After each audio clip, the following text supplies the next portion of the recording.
Hey, so this is part two of how to become a CT tech in America.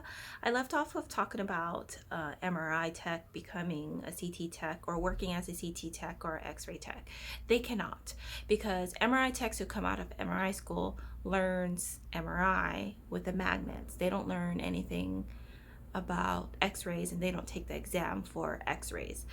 But if it's the reverse, where you're an X-ray, you have your X-ray license and you're cross-trained to MRI, you can do that. You can work as an MRI tech if you have your X-ray license. And in addition to all that, like any other healthcare professionals, you have to maintain your continuing education. So that's your CEs.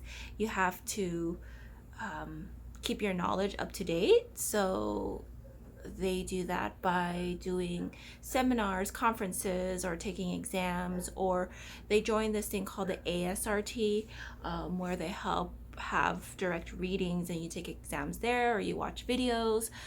So it's just maintaining your knowledge, and that's every 2 years you have to renew your license and you have to pay for it.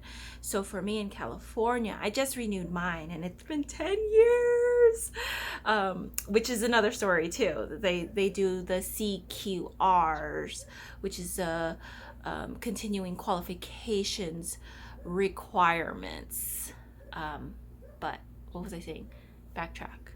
Something about the CEs. But yeah, so $200. It's about $200 to renew your license. Plus, you have to renew like the AR thing too, and that's $45. So it's about $250 ish, and a little bit more.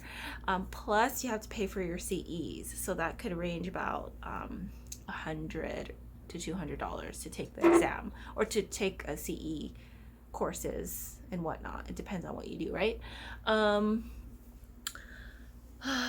So then, yeah, so every biennium, that's what they call it, every 2 years, and it's always near your birthday. So they base it off your birthday, not the day you take the exam, not the day you pass it. It's off your birthday, and they send you notifications of when to take it and when to not take it, blah blah blah blah. The ARRT is pretty good at letting you know when things are due. They want their money. Yep, you have to maintain your license. But the 10-year thing, so they started around 11 years ago. So I think I was the second class who they did this 10-year assessment for the CQR, and they pretty much make you take a test. And I have another video explaining this, so if you don't want to listen to it, just go about your way if you watched the other video already. So thank you for watching. Anyhow, so the 10-year thing, you do an assessment, they assess you, and then they see where you're lacking knowledge in, which I don't agree with what they do, because I'm a CT tech, but the test is based on X-ray. So a lot of the X-ray things, I don't maintain the stuff, so I'm not really sure, and I had the gap, so I had to do more CEs.